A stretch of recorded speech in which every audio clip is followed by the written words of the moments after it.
जी हाँ दोस्तों, बिल्कुल सही पढ़ा आपने। भारत के इतिहास का सबसे बड़ा झूठ। हमें हमेशा ये बताया गया कि 10,000 साल के हमारे इतिहास में हमने कभी किसी दूसरे देश के ऊपर आक्रमण नहीं किया। हम बहुत शांति प्रिय लोग हैं। और कहीं न कहीं इस आइडिया ने भारत के लोगों को, भारत के योद्धाओं को काफ़ी पैसिफिक बना दिया, काफ़ी सुसुप्त बना दिया।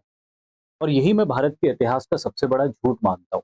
और आज इस वीडियो के अंदर we will discuss about Indian invasions in the foreign lands. मैं आपको भारत के इतिहास में लगभग 300 बीसी से लेके 1000 एडी के बीच में भारत के राजाओं और महाराजाओं के द्वारा किए गए कई विदेशी आक्रमणों के बारे में बताऊंगा, और वो सारे के सारे सक्सेसफुल फॉरेन इन्वेजन्स थे। उसमें से एक भी फॉरेन इन्वेजन ऐसा नहीं था जो अनसक्सेसफुल था या सिर्फ अटेम्प्ट था। ये सारे सक्सेसफुल फॉरेन इन्वेजन्स थे। एंड सरप्राइजिंगली इसमें से बहुत सारे नेवल एक्सपेडिशंस थे। तो जय हिंद एवरीवन, मैं हूं मुक्तक सिंह राठौड़ और इस छोटे से वीडियो में मैं आपका स्वागत करता हूं। बहुत समय से मेरी ये इच्छा थी कि ये बातें मैं शेयर करूं आपसे, और क्योंकि अब एग्जाम हो गई है, अगली एग्जाम में काफी वक्त है, तो इस तरह की छोटी छोटी इंफॉर्मेटिव वीडियोस मैं आपसे शेयर कर सकता हूं। और भारत की इतिहास के इस बहुत बड़े झूठ को बर्स्ट करने का मन मेरा बहुत पहले से था। चलिए शुरुआत करते। सबसे पहले हम बात करते हैं Chandragupta Maurya's expedition of present day what is known as Afghanistan. ये बात तो इतिहास में बहुत सर्वविदित है और अक्सर स्कूल्स, कॉलेजेस में या फिर अलग अलग बैचेस में पढ़ाई भी जाती है कि चंद्रगुप्त मौर्य ने एक बहुत बड़ा एक्सपीडिशन लॉन्च किया था और सेल्यूकस के अगेंस्ट हमला करके what is now the entire Afghanistan region, जो यहाँ पे इन डॉट्स के बीच में आपको एरिया दिखाई दे रहा है, जिसको ग्रीक्स गैड्रोशिया, एरकोशिया कहते थे, ये पूरा इलाका इसने जीत लिया। लेकिन मैं सिर्फ आपको कहानियां नहीं बताऊंगा। आज इस वीडियो में कहानियों से ज्यादा इंपॉर्टेंट मैं आपको एविडेंसेस बताऊंगा। क्योंकि हम बात तो बोल देते हैं, इतिहास में कुछ भी बोल सकता हूं मैं, लेकिन उसका एविडेंस क्या है। तो ये जो कॉन्क्वेस्ट हुई थी चंद्रगुप्त की, इसके दो इंपॉर्टेंट एविडेंस या तीन इंपॉर्टेंट एविडेंसेस आप मान। पहला इंपॉर्टेंट एविडेंस है जस्टिन। जस्टिन एक हिस्टोरियन है जो लैटिन या रोमन पीरियड के एक हिस्टोरियन थे। लगभग सेकेंड सेंचुरी एडी के दौर में वो रहे थे। And he has written in detail about Chandragupta Maurya and his expedition against the Seleucus ruler.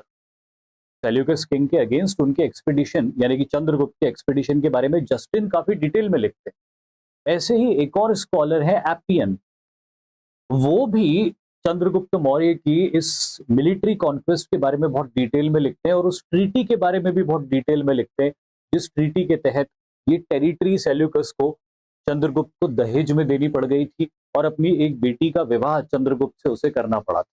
इसके अलावा तीसरा इंपॉर्टेंट एविडेंस, जो पूरी तरह से एविडेंस नहीं कहा जा सकता लेकिन एक एविडेंस के तौर पे समझा जा सकता है, वो है मेगास्थनीज, जो उसी शर्त के तहत भारत के दरबार में आया था और भारत का स्टडी करके उसने इंडिका लिखा। हालांकि मेगास्थनीज कहीं पे भी इसका जिक्र नहीं करता, लेकिन जस्टिन और एपियन के रिकॉर्ड्स में मेगास्थनीज है और ये सफिशिएंट है। ये तो कोई ऐसा मिथ भी नहीं है कि इसको कोई मानता नहीं, इसको तो सभी स्कॉलर्स मानते हैं। लेकिन इसके अलावा भी बहुत सारे ऐसे कॉन्क्वेस्ट्स हैं हमारे रूलर्स के, जिसको ज्यादातर स्कॉलर्स मानते नहीं और बहुत सारे तो बेचारे जानते भी नहीं। तो चलिए देखते हैं आगे किसकी बात हो रही है। बहुत सरप्राइजिंगली अब आप देख सकते हो स्क्रीन पे, Ashokan expansion in central Asia Xinjiang. सबसे पहले देखिए जिंजियांग की लोकेशन क्या है। This is the entire Indian subcontinent, this is India, this is Pakistan erstwhile India, इधर अफगानिस्तान है और दिस इज चाइना। और ये चाइना का नॉर्थ वेस्टर्न टेरिटरी, जो चाइना ने इलीगली ऑक्यूपाई किया है ऑब्वियसली, लेकिन अब नॉर्थ वेस्टर्न चाइना माना जाता है, इसको बोलते हैं जिंजियांग प्रोविंस। ये जो जिंजियांग प्रोविंस है, this was conquered by emperor Ashok और probably conquered during the rule of emperor Ashok by the son of emperor Ashok, Kunal. अब इतिहास का ये एक ऐसा तथ्य है जो किताबों में कभी भी पढ़ाया नहीं जाता, ना ही मुझे लगता है कि कभी पढ़ाया जाएगा। और यही वजह है कि मैं ये वीडियो आपके साथ शेयर कर रहा हूं, ताकि जो चीजें मैं आपको बता रहा हूं, जिन एविडेंसेस के साथ बता रहा हूं, इस वीडियो को देखने वाले ना सिर्फ इस बात को समझे बल्कि इन एविडेंसेस को और खंगाले, और भी जानकारी लगेगी और भी बहुत सारी मालूमात होगी। और इनफैक्ट बहुत डिटेल में स्टोरीज है इसकी। लेकिन आज मैं डिटेल में स्टोरीज नहीं शेयर करूंगा, मैं आपको एविडेंसेस बताता हूँ। सबसे पहले Buddhist monk Taranath, medieval era के एक बुद्धिस्ट मॉन्क थे तारानाथ, जो कि टाइबेटियन ओरिजिन के थे। अब देखिए तिब्बत यहाँ से बिल्कुल लगा हुआ एरिया है, और इसीलिए इस एरिया में कोई भी एक्टिविटी होती थी, कोई भी पॉलिटिकल मिलिट्री कॉन्क्वेस्ट होता था, तो इस एरिया के अंदर उसके रिकॉर्ड्स बहुत अच्छे से मिल जाते थे। तो एक तो तारानाथ ने अपनी राइटिंग्स में इसके बारे में मेंशन किया है कि अशोक के बेटे कुणाल ने इस इलाके को जीता था। दूसरा, हुएन सांग he also mentions about Kunal कि जब मौर्यन एम्पायर की पावर अफगानिस्तान के इलाके तक फैल गई थी, तो they had March towards these mountains, और इन माउंटेन्स पे मार्च करके अकॉर्डिंग टू हुएन सांग वहां पे कुणाल का बनाया हुआ एक बहुत बड़ा फोर्ट भी हुआ करता था। इनफैक्ट स्टैन कोनो, जो कि एक नॉर्वेजियन इंडोलॉजिस्ट है, जो इंडिया की हिस्ट्री के ऊपर रिसर्च करते हैं, स्टैन कोनो क्या बोलते हैं? स्टैन कोनो बोलते हैं कि देखो स्टैन कोनो कौन थे, मैं एक और चीज बताता हूं आपको। स्टैन कोनो एक नॉर्वेजियन इंडोलॉजिस्ट थे, लेकिन स्टैन कोनो एक ऐसे इंडिविजुअल थे जिन्होंने इस इलाके की एंशिएंट लैंग्वेजेस के ऊपर मास्टरी हासिल की हुई है। He is a scholar of the ancient languages spoken in this Turkic regions. तो जितने भी पुराने इंस्क्रिप्शंस वहां से उनको मिली है और पुराने लिटरेचर्स मिले हैं जो प्री टर्किक ओरिजिन के या एंशिएंट टर्किक लैंग्वेजेस के हैं, उसके अकॉर्डिंग इन्होंने क्या कहा है? इन्होंने कहा है कि एक शहर है यहाँ, आप इंटरनेट पे सर्च करना, एक शहर है यहाँ पे, उस शहर का नाम है खोतान।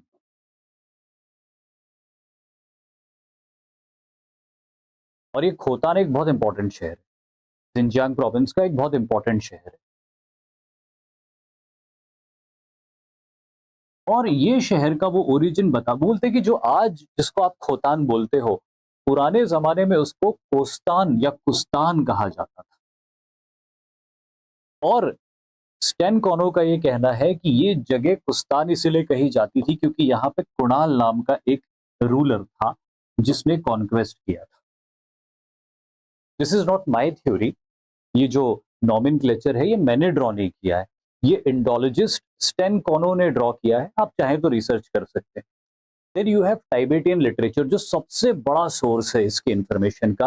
आपने मैंने भी कई बार आपको अशोकन एम्पायर के या मौर्यन एम्पायर के बारे में पढ़ाते हुए दिव्यावदान, अशोक अवदान के बारे में बताया था, जो टाइबेटियन बुद्धिस्ट लिटरेचर्स है। अब इसमें जो एक अशोकावदान लिटरेचर है, वो अशोकावदान लिटरेचर के अंदर डिटेल में इसका मेंशन, अशोकावदान लिटरेचर के अंदर मौर्यन एम्पायर की इस टेरिटरी में कॉन्क्वेस्ट का डिटेल्ड डिस्क्रिप्शन है। I am surprised, I am shocked, I don't know कि स्कूल की किताबों में क्यों नहीं पढ़ाया जाता है, जबकि अशोकावदान, दिव्यावदान, इन लिटरेचर से बहुत सारे रेफरेंसेस लिए जाते हैं। इन लिटरेचर से ये रेफरेंसेस तो लिए जाते हैं कि पुष्यमित्र शुंग ने बुद्धिस्ट मॉन्क्स को परसिक्यूट किया था या नहीं किया था, उसके ऊपर डिबेट्स होते हैं, लेकिन रेफरेंस तो लिया। तो मेरा सवाल है कि फिर यहाँ पे बच्चों को क्यों नहीं पढ़ाया जाता है? उसी लिटरेचर का एक और रेफरेंस ये कहता है कि एम्परर अशोक ने इन टेरिटरीज को जीत लिया था, ये भारत की टेरिटरीज हो गई थी। But it is a very important evidence, so these are very important evidence of Ashokan expansions into Central Asia. अब जो अगला इन्वेजन मैं आपको बताऊंगा वो और भी हैरान कर देने वाला होगा। आपने कभी ख्वाबों ख्यालों में भी नहीं सोचा होगा कि ऐसा भी इंडिया के रूलर्स ने किया था। मौर्यन कॉन्क्वेस्ट ऑफ यूनान। वैसे मैं आपको बता दूं कि जैसे जैसे मैं स्लाइड्स आगे बढ़ाता जाऊंगा, एक या दो को छोड़ के बाकी सब आपके लिए बहुत सरप्राइजिंग होने वाले हैं कि अच्छा ऐसा भी हुआ था। लेकिन हाँ, यही बताने के लिए वीडियो बनाया कि हाँ ऐसा भी हुआ था जो आपको पता नहीं, और बहुत सारे बड़े बड़े लोगों को भी नहीं पता। लेकिन मौर्यन कॉन्क्वेस्ट ऑफ यूनान, चाइना की अगर हम बात करें तो सबसे पहले यूनान कहाँ पे है? चाइना के अंदर, मॉडर्न डे चाइना के अंदर एक प्रोविंस है जिसको बोलते हैं यूनान। आप अगेन इस लोकेशन को देखिए, this is India, this is the north eastern part, Arunachal Pradesh. और इस अरुणाचल प्रदेश से मैंने गूगल अर्थ के ऊपर इसका डिस्टेंस भी मेजर किया, और ये डिस्टेंस आया है लगभग 150 किलोमीटर, अप्रोक्सीमेटली 150 टू 200 किलोमीटर्स। और इनफैक्ट ये जो गूगल मैप के ऊपर मैं देख रहा था, ये तो मैं कुछ दिन पहले देख रहा था, लेकिन जब मैंने ये लिटरेचर्स पढ़े और इन सब के बारे में जाना, तब मेरे को ये रियलाइज हुआ कि अरे तो इट्स वेरी पॉसिबल। भारत को अगर चाइना के ऊपर इन्वेजन करना है, we don't need to move ahead from here. हमारे देश का एक हिस्सा चाइना के बहुत क्लोज है। और तब मेरे को ये समझ में आई बात कि चाइना हमारे अरुणाचल प्रदेश को क्यों हथियाना चाहता है। ये हमको नहीं समझ में आया, चाइना को समझ में आया। वो पढ़ते हैं इतिहास शायद उनका अच्छे से, हम नहीं पढ़ते हमारा इतिहास। क्योंकि इसी अरुणाचल प्रदेश वाले रीजन से प्राचीन काल में भारत की तरफ से चीन पे एक बहुत बड़ा हमला हुआ था, और वो सक्सेसफुल हमला था। और चाइना का ये एक बहुत इंपॉर्टेंट प्रोविंस, जिसको यूनान प्रोविंस बोलते हैं चाइना का, उसको हमने जीत लिया था। अब इसके एविडेंसेस क्या है? ये तो रही अरुणाचल की बात की, उसका स्ट्रैटेजिकल इंपॉर्टेंस क्या है। भाई हमारे लिए स्ट्रैटेजिकल इंपॉर्टेंस सिर्फ ये है कि भाई चाइना वहां से हमला कर सकता है और भारत में घुस सकता है। लेकिन आप चाइना के पॉइंट ऑफ व्यू से सोचो कि अगर आप यहाँ पे खड़े हुए हो, भारत के इस नॉर्थ ईस्टर्न टिप के ऊपर, आपको सिर्फ बर्मा का थोड़ा सा पार्ट क्लियर करना है और आप सीधे चाइना में घुस जाओगे। कितना क्लोज है मेनलैंड चाइना अरुणाचल प्रदेश से। अब इसके एविडेंसेस आपको कहां से मिलते हैं? Chinese manuscript of Ming dynasty. खुद मिंग डायनेस्टी की चाइनीज मैन्यूस्क्रिप्ट्स क्या बताती, और साथ ही चाइनीज मिडाइवल लिटरेचर ये क्या बताते हैं। पहले मैं आपको ये बताता हूँ चाइनीज मिडाइवल लिटरेचर्स क्या बताते हैं। चाइनीज मिडाइवल लिटरेचर ये बताते हैं कि अशोक के 3 बेटे, मतलब क्लियरली मेंशन्ड है कि अशोक के 3 बेटे एक सोने के घोड़े, एक गोल्डन घोड़े का पीछा कर रहे थे, और वो गोल्डन घोड़ा दौड़ता दौड़ता मगध के साम्राज्य की पूर्वी सीमा से यूनान वाले इलाके में घुस गया।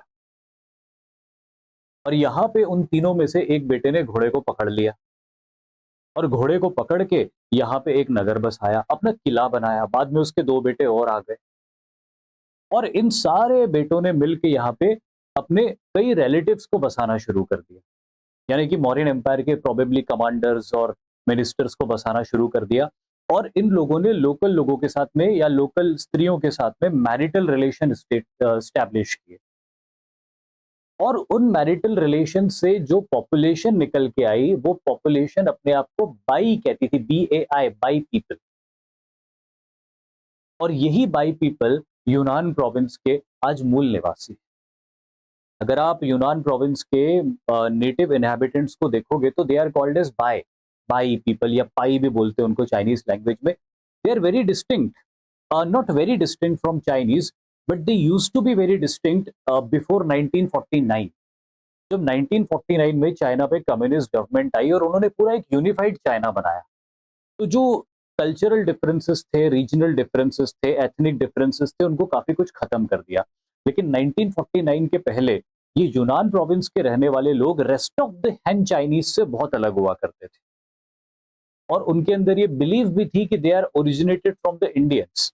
वैसे ही चाइनीज मैन्यूस्क्रिप्ट जो मिंग डायनेस्टी की मिली है, वो भी यही बताती, कहानी को थोड़ा अलग तरीके से बताती। वो ये बताती है कि एम्परर अशोक यहाँ पे आए, एम्परर अशोक ने यहाँ पे आके लोगों को नहीं, कई बुद्धिस्ट मॉन्क्स को सफेद चावल बांटे, व्हाइट राइस डिस्ट्रीब्यूट किए, और उन्होंने यहाँ पे लोगों को व्हाइट राइस डिस्ट्रीब्यूट किए, और फिर वहां के लोग अपने आप को एम्परर अशोक की प्रजा मानने लग गए, या उनका डिसेंडेंट मानने लग गए। अब मिंग डायनेस्टी के इस मैन्यूस्क्रिप्ट के अकॉर्डिंग भी देखो, एम्परर अशोक सिर्फ वहीं जा सकते थे जहां तक उनका एम्पायर था, भले वो कितने भी ग्रेट रूलर थे, लेकिन बिना किसी की परमिशन के या बिना किसी के इनविटेशन के वो दूसरे किंगडम के अंदर नहीं जा सकते थे। दैट क्लियरली आइडेंटिफाइज कि मौर्यन एम्पायर की सरहदें यहां तक बढ़ी हुई थी। Now this may sound very strange to you, लेकिन मैंने एविडेंसेस के साथ में आपके सामने ये चीजें पेश करी है, आप और रिसर्च कर सकते हो इसके ऊपर। इसी के साथ टैंग डायनेस्टी के एक स्कॉलर थे, मिनिस्टर थे, चैंग यू, इन्होंने भी कुछ ऐसी ही बातें मेंशन करी। ज्यादा टाइम ना लेते हुए मैं अगले पॉइंट की तरफ आगे बढ़ता हूं। नाउ इसका स्ट्रैटेजिकल इंपॉर्टेंस भी मैंने आपको बताया कि देखो अरुणाचल को लेके चाइना क्यों इतना डेस्परेट है, because you see distance is only 150 kilometres and it is very possible. Mountainous terrain है, पूरा पहाड़ी इलाका है, लेकिन पार किया जा सकता है। चाइना इस बात को बहुत अच्छे से जानता है। भारत के लोग नहीं समझते शायद इस बात को, आई डोंट नो समझते या नहीं समझते, बड़े बड़े स्ट्रैटेजिस्ट शायद समझते हो, लेकिन हम जनरली नहीं समझते इस चीज़ को। पर मौर्यंस ने समझा था और शायद अपने अश्वमेध यज्ञ का घोड़ा भी भेजा था वहां, और इस इलाके को जीत के अपने पास में रखा भी था। ये नहीं कह रहा हूं कि बहुत लंबे समय तक रखा था, लेकिन शायद 50-100 साल तक रखा हो या 50 साल तक रखा हो, फिर आजाद हो गया हो। बट ऑब्जेक्टिव क्या है मेरा बताना, कि इंडियन रूलर्स ने और इंडियन वॉरियर्स ने अपनी टेरिटरी से बाहर निकलकर भी बड़ी बड़ी जीतें हासिल करी। अगले सरप्राइज की तरफ आगे बढ़ते हैं। और अगला सरप्राइज क्या है?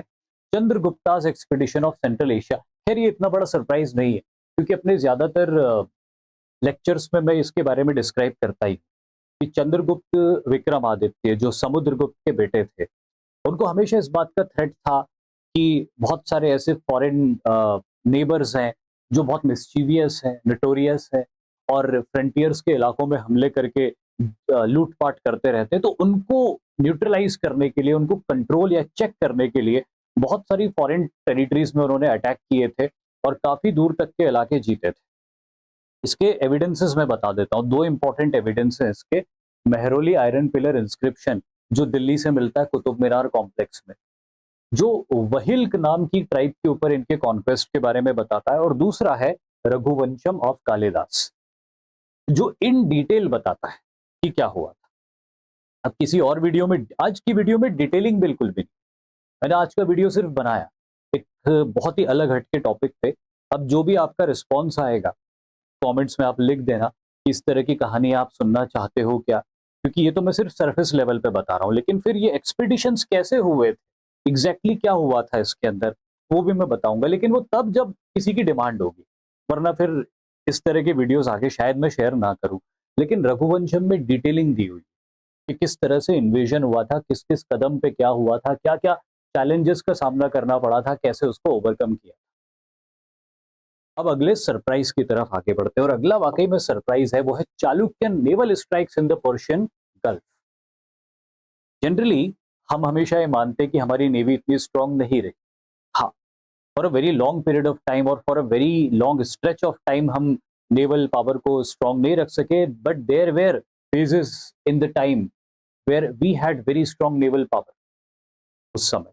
और ऐसा ही चालुक्यों के दौर में भी हुआ था। देखिए, चालुक्य राजा पुलकेशिन सेकंड के बारे में कौन नहीं जानता, लेकिन उन्हीं पुलकेशिन सेकंड ने अपनी टेरिटरी से आगे निकल के, अपने कोस्टल एरिया से आगे निकल के अरब्स के इलाके में घुस के कई स्ट्राइक्स करे थे, नेवल स्ट्राइक्स, और सारे के सारे नेवल स्ट्राइक सक्सेसफुल थे। इसका एविडेंस क्या है? तारिख अल तबारी एक हिस्टोरियन था जिसका नाम था अल तबारी, स्कॉलर था, एक अरब स्कॉलर जिसका नाम अल तबारी था। अल तबारी ने इसके बारे में मेंशन किया है। और दूसरा है एहोल इंस्क्रिप्शन। एहोल इंस्क्रिप्शन तो आपने बहुत अच्छे से जाना होगा, पढ़ा भी होगा एहोल इंस्क्रिप्शन के बारे में, जो बताता है कि पुलकेशिन सेकंड ने नर्मदा नदी के किनारे हर्षवर्धन को हरा दिया। लेकिन अगेन, पुलकेशिन सेकंड की ये वाली बात तो किताबों में पढ़ाई जाती, या एहोल इंस्क्रिप्शन की ये वाली बात तो किताबों में पढ़ाई जाती, लेकिन एहोल इंस्क्रिप्शन की ये वाली बात किताबों में क्यों नहीं पढ़ा? कि इन्होंने नेवल एक्सपेडिशन भी किया था, और नेवल एक्सपेडिशन करके एहोल इंस्क्रिप्शन में बहुत अच्छे से मेंशन्ड है कि इनकी एक स्ट्रॉन्ग नेवी थी, और उसके दम पे इन्होंने एक एक्सपेडिशन किया था पर्शियन गल्फ के रीजन में, और वहां पे कई सिटीज के ऊपर स्ट्राइक किए थे और सक्सेसफुल स्ट्राइक किए थे। हालांकि उसका कारण समझ में नहीं आता कि क्यों किया था ऐसा। उस समय तो शायद अरब्स हमारे लिए इतने हॉस्टाइल नहीं थे, तो कोई ऐसी बात नहीं थी कि हॉस्टिलिटी उनकी तरफ से हो रही थी तो इसलिए काउंटर अटैक हमने किया था। पर अगर अरब्स हॉस्टाइल नहीं थे और इन्होंने अटैक्स किए पर्शियन गल्फ में, दैट क्लियरली इंडिकेट्स कि he wanted to dominate the seas of this region. वो इस इलाके के समुद्रों के ऊपर कब्जा करके रखना चाहते थे, ताकि इस इलाके का मैरीटाइम ट्रेड भी उनके कंट्रोल में, और इस इलाके से आने वाले जहाजों से वो टैक्स वसूल कर सके। ये भी हो सकता है कि इस इलाके में बहुत सारे अरब पायरेट्स होते हो, उनको चेक करने के लिए इस तरह का नेवल एक्सपेडिशन किया गया हो। तो कारण बहुत अच्छे से समझ में नहीं आता, लेकिन इवेंट हुई थी, उसके दो मेजर एविडेंसेस हैं। अब अगले सरप्राइज की तरफ आगे बढ़ते हैं। And this is Pratihara naval strike into Persian Gulf, exactly the same. यहाँ से बहुत सारे नेवल स्ट्राइक होते हैं इस एरिया में, और ये वाले नेवल स्ट्राइक और ज्यादा इफेक्टिव होते हैं, ज्यादा इफेक्टिव होते हैं, ज्यादा इंटेंस होते हैं। इसके एविडेंसेस हमको कहाँ से मिलते हैं? सबसे पहले ग्वालियर इंस्क्रिप्शन। ग्वालियर इंस्क्रिप्शन जो मिहिर भोज की इंस्क्रिप्शन है, नागभट्ट सेकंड के मिलिट्री एक्सपेडिशंस को 3 पार्ट्स में डिवाइड करती है, और उन 3 पार्ट्स में से एक पार्ट है नेवल एक्सपेडिशन, मैरीटाइम एक्सपेडिशंस, जिसमें नागभट्ट सेकंड ने बहुत सारे नेवल एक्सपेडिशंस लॉन्च किए थे और अरब्स को डिफीट किया था। दूसरा एविडेंस हमको खुद अरब से मिलता है, एक लिटरेचर में जिसका नाम है तुहफत अल अयान। तुहफत अल अयान क्लियरली मेंशन करता है कि, जैसे मैंने यहाँ पे लिखा हुआ है अटैक ऑफ हिंदूज, तो वो हिंदू वर्ड यूज नहीं करता है। इस लिटरेचर में जो वर्ड यूज किया गया है वो काफिर, अल हिंद, ऐसे टर्म्स यूज किए गए, जिसका मतलब है कि जो अल हिंद, हिंदुस्तान के रहने वाले जो नॉन मुस्लिम्स थे, उन्होंने नेवल अटैक्स किए थे, और सिटीज का नाम भी मेंशन्ड है। और सिटीज में भी मतलब सिटीज, रीजन्स का नाम मेंशन्ड है। रीजन्स का नाम पता है क्या मेंशन्ड है? एक है अल इराक और एक है अल ईरान। तो इस तरह के नाम भी मेंशन्ड है। ये वाले अटैक का रीजन पूरी पूरी तौर पे समझ में आता, क्योंकि बाय दिस टाइम देखो प्रतिहारों का डोमेन जो था वो 880 900 एडी में था। बाय दिस टाइम अरब्स के इन्वेजन हो चुके थे और उन्होंने सिंध के इलाके को कैप्चर कर लिया था। These regions were conquered by the Arabs. ये इलाके अरब्स ने जीत लिए थे। अब प्रतिहारों की टेरिटरी इनसे बिल्कुल लग गई थी, तो इसीलिए प्रतिहारों के इलाके में ये हमले करते रहते थे। और प्रोबेबली इसीलिए प्रतिहारों को एक बात बहुत अच्छे से पता थी कि if Arabs had to be strong in Sindh, they have to heavily rely on their maritime supplies, naval supplies. अगर सिंध के इलाके में अरब्स को स्ट्रांग बने रहना है, तो जो अरेबियन वर्ल्ड से सप्लाईज आ रहे हैं उसके ऊपर बहुत रिलाई करना पड़ेगा उनको, और वो ज्यादातर सप्लाईज समुद्र के रास्ते आते थे। इसीलिए प्रतिहारों ने एक बड़ा नेवल एक्सपेडिशन लॉन्च किया और उन सारे पोर्ट्स को डिस्ट्रॉय कर दिया जिन पोर्ट से सप्लाईज आते थे अरब के सिंध के अरब्स के पास। और बाद में हमको पता चलता है कि अरब के सिंध प्रतिहारों को ट्रिब्यूट पे करते थे, उनको उनके वसल बन गए थे। तो इससे क्लियर हो जाता है कि अरब के अंदर जो सिंध के अंदर जो अरब्स थे, वो अरब्स अब पूरी तरह से अपनी खिलाफत या अपने खलीफा के ऊपर डिपेंड होने के बजाय प्रतिहारों के ऊपर डिपेंड हो गए। और प्रोबेबली इसके पीछे वजह है ये नेवल एक्सपेडिशन, और पूरी तरह से डोमिनेट कर लिया था इस पूरे मैरीटाइम ट्रेड रूट को प्रतिहारों ने। तो again it is very surprising कि इस तरह का इन्वेजन हुआ था, but again not taught in the history of India. And then again another surprise, conquest of Thailand, जिसको बोलते तकोला बाय पल्लव्स। चोलों के मिलिट्री एक्सपेडिशन की तो बात होती, नेवल एक्सपेडिशन की बात होती, लेकिन पल्लवों का भी एक बड़ा जबरदस्त नेवल एक्सपेडिशन था जिसमें उन्होंने थाईलैंड के एक बहुत बड़े इलाके को कॉन्कर कर लिया था, जिसको कहते थे तकोला। कैसे पता चलता है?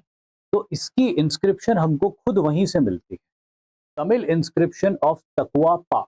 अगर आप यहाँ पे देख सकते हो तो एक स्थान है समवेयर अराउंड हियर जो लिखा भी हुआ है। आई डोंट थिंक कि आप शायद रीड कर पा रहे होंगे उसको, बट ये वो जगह है, ये नाम लिखा है, ये वो जगह है जहां पे एक्सकेवेशंस हुए थे। तो एक इंस्क्रिप्शन मिला है तमिल भाषा में।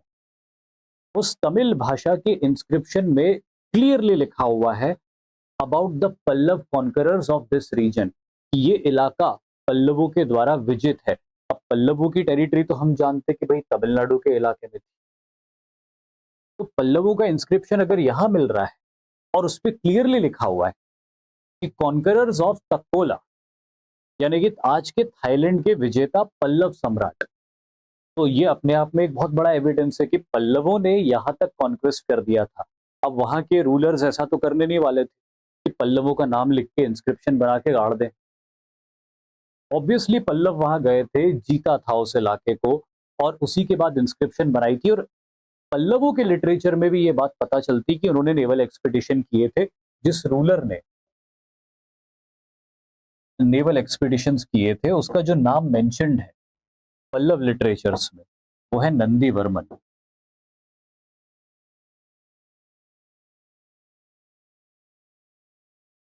The third, he was the one who did these he was the one who did these naval expeditions successfully in the Thailand region and exactly पता नहीं चलता कि उस एरिया को कब तक कंट्रोल करके रखा।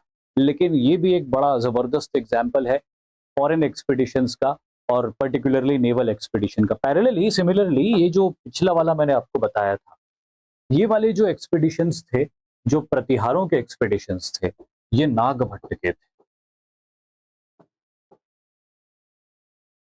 Nagabhata the second.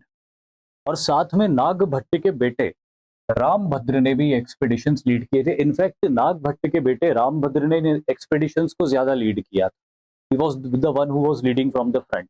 और उसके बाद जो मिलिट्री एक्सपीडिशन है उसके बारे में तो बहुत सारे लोग जानते हैं, जो चोलास का मिलिट्री एक्सपीडिशन या व्हाट शुड आई से the naval expedition of the Cholas, जिसमें उन्होंने पूरे बे ऑफ बंगाल को क्रॉस करके अंडमान निकोबार के इलाके को क्रॉस करके मलक्का स्ट्रेट से आगे बढ़ते हुए पूरे साउथ ईस्ट एशिया को कॉन्कर कर लिया था। और मुझे नहीं लगता कि इसके बारे में बहुत ज्यादा एविडेंसेस देने की जरूरत है, क्योंकि आप रेगुलरली इसको इंडियन हिस्ट्री में पढ़ते हो। जैसे चोल राजा राजेंद्र चोल को कहा जाता है कदरम कोंडन राजेंद्र चोला, जिसका मतलब ही होता है the conqueror of south east Asia. फिर इसकी इंफॉर्मेशन हमको कौन कौन से सोर्सेज से मिलती है? तिरुवलंगुडू कॉपर प्लेट इंस्क्रिप्शंस, जो कि एक्चुअली 31 कॉपर प्लेट इंस्क्रिप्शंस है जो इस एक्सपेडिशन के बारे में डिटेलिंग देती है।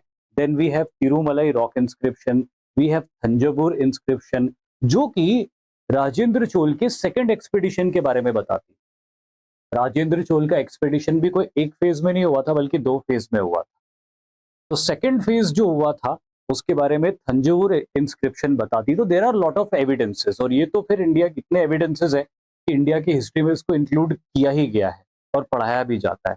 लेकिन ये कुछ ऐसे भारत के राजा थे, सम्राट थे, जिन्होंने भारत की धरती से आगे बढ़ के भारत के इन्फ्लुएंस को या भारत के एरिया ऑफ इन्फ्लुएंस को या भारत के राज्य को फैलाने की कोशिश करी, या अपनी तरफ आने वाले हॉस्टाइल एनिमीज को उनकी टेरिटरी में घुस के मारने की कोशिश करी और सक्सेसफुली ये कोशिश करी।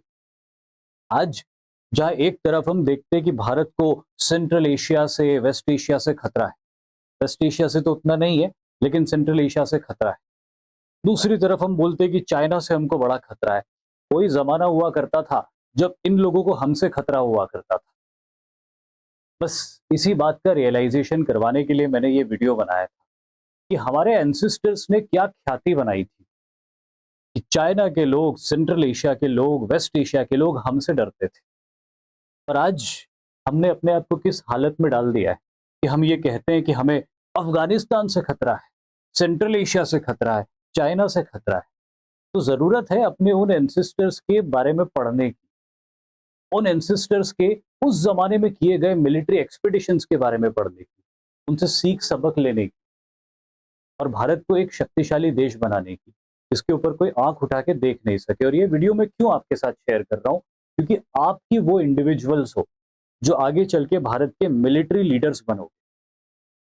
और ये बहुत सारे मिलिट्री एक्सपीडिशंस मिलिट्री हिस्ट्रीज में भी नहीं पढ़ाए जाते। तो मैं चाहता हूं कि एक मिलिट्री लीडर के तौर पे जो कल आप बनोगे, कोई एयरफोर्स में जाएगा, कोई नेवी में जाएगा, कोई आर्मी में जाएगा, और आप लोग जाओगे और आप लोग प्लानिंग किया करोगे एक्सपीडिशंस की, तो मैं चाहता हूं कि जब आप उस लेवल पे पहुंच जाओ तो याद करो उन वीर योद्धाओं को जिन्होंने भारत की धरती से बाहर निकल के भारत के शत्रुओं को पराजित किया था, और उसी स्केल पे, उसी लाइन में अपने प्लानिंग करना, उसी लाइन में अपनी स्ट्रैटेजी बनाना।